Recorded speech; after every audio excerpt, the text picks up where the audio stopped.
이런 게 좀 잘못 작성돼가지고 좀 불리했었다는 그런 예시가 있어요? 자산 평가할 때 외상 매출금이 있거든요. 근데 외상 매출금 회수 가능성에 대해서 정확하게 분석하고 판단을 하지 않으면 그걸로 인해서 정말 많은 문제가 발생합니다. 이걸 과연 어떤 식으로 이제 표현을 하고 어떤 식으로 법원과 채권자와 조사인을 설득해야 되느냐 정말 천차만별이거든요. 근데 이런 것들 하나를 좀 잘못 기재하게 돼버리면 끝까지 족쇄가 돼요.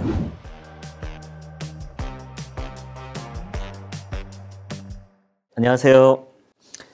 도산의 기준 법무법인 스탠다드 이서영. 이은성 변호사입니다. 오늘도 이서영 변호사님께서 오셔가지고 대표님들 입장에서도 궁금할 수 있는 신청서, 법인회생이라는 걸 신청할 때 보면 많이들 궁금해 하시잖아요. 여기에 과연 뭐가 들어갈지, 그리고 어떤 부분을 또 미리 준비해야 될지, 그런 부분에서 한번 말씀을 나눠볼까 합니다. 대표님들이 법인회생 신청할 때 이런 정보들이 필요하구나 라는 거를 좀 참고로 할 수 있게 좀 간략하게 좀 설명을 해주시겠어요? 법인회생을 신청을 할 때 신청서에 대한 내용은 사실 큰 틀에서 보면은 단순합니다. 회생법원에서 이 법인에 대해서 궁금해하는 내용이 들어가 있는 게 신청서거든요. 법원 입장에서 볼게요. 법원 입장에서 이 회사에 대해서 뭐를 제일 궁금해할까? 이 회사의 상황이겠죠. 어떤 회사냐? 이 회사는 어떤 업종이냐? 규모가 어떻게 되느냐? 그리고 과거에 어떤 영업을 해왔느냐? 어떤 상태냐? 이런 것들을 궁금하지 않겠습니까? 그래서 가장 먼저 이제 기재되는 내용은 회사에 대한 상황 설명입니다. 사명부터 해서 주주 구성부터 해서 임직원, 현황 이런 것들을 쭉 설명을 하게 되고요. 그 다음에는 이 채무가 얼마가 되느냐? 왜 이걸 신청했냐를 알기 위해서는 부채 규모를 알아야 되겠죠. 근데 그 부채 규모를 단순하게 적어서는 안 되고 금융기관 채무인지 상거래 채무인지 담보권이 있는지 단순한 신용 채무인지 그리고 조세는 뭐가 있는지 미납된 거에 대해서 이제 법원이 궁금해하기 때문에 부채에 대해서 자세하게 적게 됩니다. 그 다음으로는 회사의 자산에 대해서 그럼 이 회사가 지금 현재 가지고 있는 게 뭐냐에 대해서 자산을 적게 되고 그 자산 또한 세부 내용 기준으로 하게 되겠죠. 크게는 동산, 부동산이 있을 거고 부동산 어떤 걸 가지고 있는지 또 동산 중에서는 임대차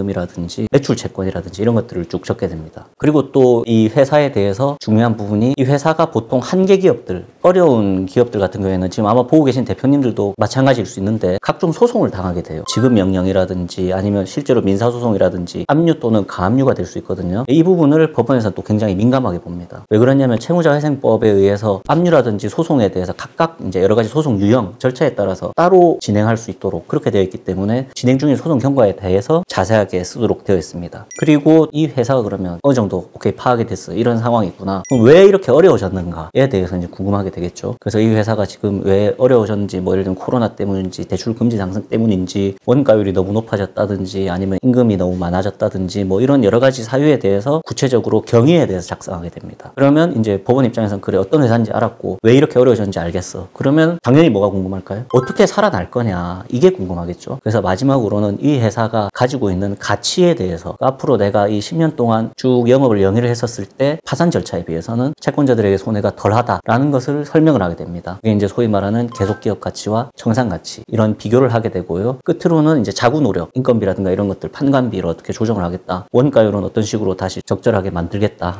그리고 이런 것들이 어떻게 이 회생 절차 내지는 앞으로 수행을 하면서 작용을 해서 우리에게 어떤 이익이 발생할 거고 그 이익을 채권자들에게 공평하게 나눠줬을 때 채권자들은 얼마 정도를 받게 될 거다. 이런 거에 대한 전반적인 게 기재되는 게 신청서입니다. 회사가 이런 상황이고 부채가 어느 정도 있고 자산이 어떠하고 내가 어떻게 이 회사를 살리고 싶고에 대한 내용들이 어느 정도 들어가는 것 같은데 이 신청서가 이 회사를 살리는데 신청서가 어느 정도 중요한가요? 사실 이제 이런 상세한 내용들이 들어가기 때문에 신청서 작성 단계에서는 일반적으로 중요한 건 맞는데 오래전에는 신청서에 대해서 그렇게 중요도를 높게 평가하지 않았습니다. 왜 그러냐면 법인 회생 절차 내에서 보통 회계사 또는 회계법인이 선임이 되는데 조사위원이 이 회사의 상태를 싹 다 조사를 한 다음에 실제로 이 회사가 살아날 수 있는 가능성이 있느냐 또는 없느냐 이런 걸 봤기 때문에 또 과거에는 법인회생 절차 자체가 사례가 많이 축적되지 않아서 약간은 중구난방식으로 작성되거나 정확하지 않아도 법원 내지는 조사위원이 적절하게 조정을 해주는 그런 절차로서 중요도가 낮게 평가됐었어요. 근데 최근에는 완전 다릅니다. 최근에는 법인회생을 신청하는 사건 건수도 굉장히 많아지고 그리고 조사위원이 가장 기초로 보는 게 이제 신청서가 됐어요. 그래서 신청서가 굉장히 부정확하게 기재가 돼버리면 조사위원이 거기서 계속 의문을 제기합니다. 아니 신청서에는 이렇게 쓰셨는데 왜 막상 조사해보니까 이러냐. 그리고 그리고 신청서에는 뭐 예를 들면 재고가 이런데 왜 지금 재고가 이러냐, 그리고 매출은 이런데 왜 지금 이렇게 됐냐, 청산가치는 이렇게 계산하셨는데 왜 지금 이렇게 되느냐, 이 여러 가지를 굉장히 의문의 기초가 되는 게 신청서가 됐고요. 그 다음에는 과거에는 채권자들도 이 법인회생 절차를 잘 몰랐어요. 솔직히 이야기하면. 그렇기 때문에 그냥 뭐 동의서가 날라왔구나, 뭐 우리 얼마 변제 받는다 이렇게 생각하고 동의 부동의를 해줬다면, 요즘에는 채권자들이 신청서 그리고 조사보고서, 회생계획안 다 가져오라고 합니다. 그래서 그걸 굉장히 꼼꼼히 비교 분석을 해요. 그러면 신청서를 너무 부정확하게 쓰거나 전문성이 떨어지게 써버리면, 신청서에는 이렇게 돼 있는데 조사보고서는 이렇게 돼 있고 회생계획은 이렇게 돼 있어, 이거 너희 제대로 한 거 맞냐, 성실하게 신청한 거 맞냐, 우리가 이런데 너희 회사를 어떻게 믿고 동의를 해주냐, 이런 식으로 하고 있어요. 그래서 과거에 비해서는 신청서의 정확성이라든가 전문성이 아주 중요해졌습니다. 저희 스탠다드에서도 사실 신청서 작성 단계에서 굉장히 많은 시간을 할애를 하고 있죠. 신청서가 결국에는 내용이 부실하게 되면은 의도하든 의도하지 않았든 의뢰인 회사에 피해를 끼치거나 이제 이럴 수가 있는데, 신청서에 이런 내용이 기재했을 때 유리할까 불리할까 이런 거에 대해서 판단을 할 수 없으면 그 신청서를 채무자 회사를 위해서 적절하게 판단을 해서 작성한다는 게 좀 힘들 수도 있을 것 같거든요. 그렇죠. 신청서라는 게 사실 뭐 유리하게 작성하거나 혹은 채무자 회사에 위해서 이렇게 작성한다는 개념보다는 일단 신청서는 정확해야 되고요. 근데 절대 해서는 안 되는 게 신청서를 불리하게 작성하면 안 돼요. 신청서가 얼마나 중요한지, 그리고 그런 것들이 앞으로 이 회생 절차 전반에 대해서 미치는 영향, 그리고 거기에 대한 전문적인 지식, 노하우 이런 것들이 없으면 불리한 줄도 모르고 불리하게 쓰는 경우가 있어요. 그렇게 돼버리면 이게 계속 발목을 잡아요. 회생 절차 내내 신청서를 작성할 때는 유리하게 작성하고 이런 것보다는 적어도 불리하지 않게 작성해야 된다. 그리고 보통 불리하지 않게 작성하는 것 자체가 정확하게 작성하는 거와 동일한 의미가 되고, 결론적으로는 채권자에게 유리한, 왜냐하면 절차 진행이 매끄럽게 되고 법원으로부터 신뢰를 얻게 되고, 조사연 입장에서도 조사가 편하게 돼서 협조를 구할 수 있고, 채권자도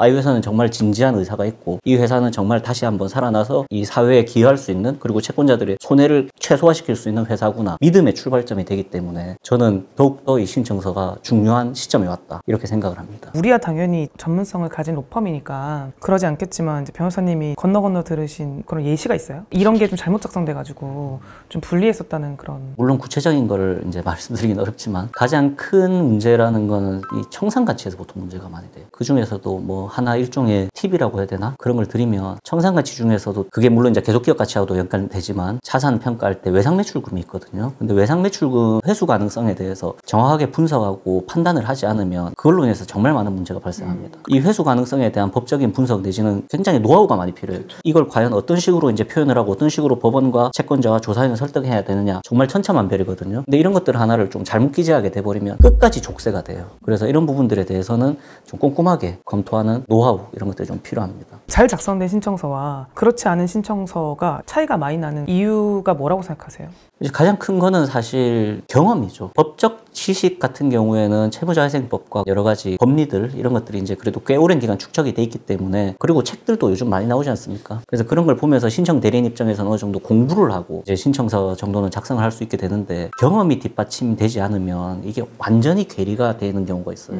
단지 그냥 공부를 해서 신청서를 작성하는 것과 굉장히 다양하고 복잡한 그런 문제를 해결했던 경험, 이런 것들이 없으면 신청서가 입체적으로 보이질 않아요. 그래서 이제 그런 부분들이 가장 큰 차이를 만드는 게 아닌가 이렇게 생각을 합니다. 좀 신청서는 되게 당연한 것 같은데, 요즘 법인회생 파산이 건수가 많아지다 보니 그 사건을 수행하는 변호사도 이제 많아지고, 근데 처음 진입하는 경험이 없는 분들이 많다 보니 뭔가 잘못돼서 회생법원이 똑바로 해, 약간 이런 분위기인 것 같거든요. 그런 상황인 건가요? 그렇죠. 사실 회생이든 파산이든 신청 경험이 조금 부족하게 되면 제일 큰 문제는 신청 대리인이 그게 부족하다는 걸 몰라요. 일단 신청해보고 그 다음에 이제 법원에서 소위 말하면 깨지면서 이게 앞으로는 이런 부분들을 조심해야 되겠구나 이렇게 되는 경우가 많거든요. 신청 대리인이 모르면 의뢰인이나 대표님도 모르겠죠. 그러니까 뭐 서로 그냥 모르는 상태로 가는 거죠. 그러면서 그게 이제 계속 좀 회생 절차 내에서는 부정적인 영향을 끼치는 경우들이 종종 있을 수 있다고 생각합니다. 법인회생이 정말 특수한 절차라는 거를 이제 의뢰인들은 모르실 수도 있거든요. 어떤 변호사님께 이제 그런 얘기를 들었는데, 정말 친한 친구, 베스트 프렌드인 변호사한테 내 그 법인회생을 맡기고 싶은 거예요. 근데 이분은 법인회생을 해본 적이 이제 없으신 거죠. 근데 이제 너가 해달라 해서 결국에는 그렇게 말씀하신 것처럼 부딪히고 깨지면서 어떻게 신청을 하긴 했어요. 근데 저는 그 사례를 보면서 테스트할 수 없는 사건을 테스트하는 선택을 했다, 그 대표님이 라고 생각을 했거든요. 믿을만한 변호사한테 맡기는 게 중요한 소송도 있어요. 예를 들면 뭐 가사 나사라든지 내 사건을 정말 나처럼 나만큼 신경 써서 잘해주겠지라는 판단이 되게 중요한 영역이고, 법인 도산처럼 전문가의 경험이 엄청 중요한 분야가 있어요. 특히 이제 법인생 같은 경우에는 단순히 돈 몇천만 원, 물론 몇천만 원이 작은 돈은 아니지만 그거를 받을래 말래라는 정도가 아니라 살릴래 죽일래 어떻게 살릴래 이런 거에 대한 판단하는 굉장히 중요한 절차이면서도 관련된 사람이 너무 많잖아요. 회사의 임직원들, 그 임직원의 가족들, 거래처들, 거래처의 가족들, 이렇게 생각을 하면 그 한 건이 어떻게 통과가 되는지에 따라서 경제에 미치는 영향이 너무 크다 보니까 이 사건이 굉장히 잘 수행되는 게 중요하기 때문에 더더욱 그 경험이라는 거를 굉장히 중요하게 고려하셔야 된다라고 생각을 하고, 그런 의미에서 어쨌든 이제 보시는 대표님들이 봤을 때 솔직히 말하면은 전국에서 사건을 수행할 수 있는 수많은 변호사님들 중에서 저희만 법인 도산을 할 수 있는 건 솔직히 아니잖아요. 그래서 어디를 찾아가시더라도 적어도 법인회생 신청 경험이 어느 정도 있는가를 체크하는 거는 굉장히 중요하다고 생각을 해요. 그렇죠. 방금 굉장히 좋은 말씀을 해주셨는데 실제로 그 업계에 대해서 경험이 없게 되면 갖가지 문제점이 발생합니다. 그거 신청 대리인이 보통 놓치는 경우도 많거든요.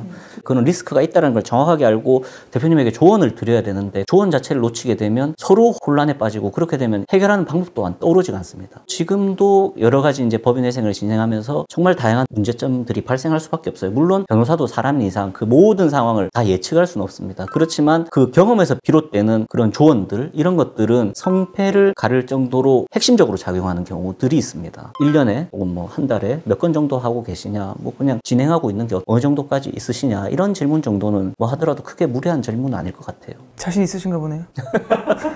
요즘 열심히 하고 있습니다. 아무튼 뭐 경험이나 실력이나 이런 거에 대해서는 걱정하지 않으셔도 된다, 뭐 이런 것도 깨알같이 좀 말씀을 드리고, 법인회생을 신청하는 대표님들 입장에서 신청서가 구체적으로 어떻게 들어가는 것까지를 다 아실 필요는 없어요. 회사를 살리는 거에 더 집중을 하시고, 대신에 신청서를 누구한테 어쨌든 맡길 거잖아요. 근데 그 로펌이 얼마나 신청서를 전문적으로 잘 작성해 줄 수 있는가를 살피는 게 중요하다. 그 다음에 법인회생을 하시는 대표님 입장에서도 로펌을 선임을 해서 거기에 신청을 맡기면 그 신청서가 실제로 잘 기재가 되어 있는지를 함께 이제 보는 것도 되게 중요할 것 같아요. 이제 말씀하신 청산가치, 계속기업가치 이런 부분들도 전문가들이 보는 방향이 이러한데, 이제 대표님들이 이런 부분도 같이 좀 이런 게 들어가면 좋을 것 같다든지, 그 여러 가지 적극적인 대표님들의 의지와 전문가들의 전문성이 이제 결합이 돼야 좋은 신청서가 작성이 될 수 있을 것 같고, 그런 의미에서 이제 대표님들은 좋은 신청서를 작성할 수 있는 그런 전문가를 만나기 위해 좀 노력을 하셔야 된다. 이거를 말씀을 드리고 이제 마무리를 짓도록 하겠습니다. 궁금하신 점은 댓글로 남겨주시면 이은성 대표님이 직접 답변을 달아주시도록 하겠습니다. 감사합니다. 감사합니다.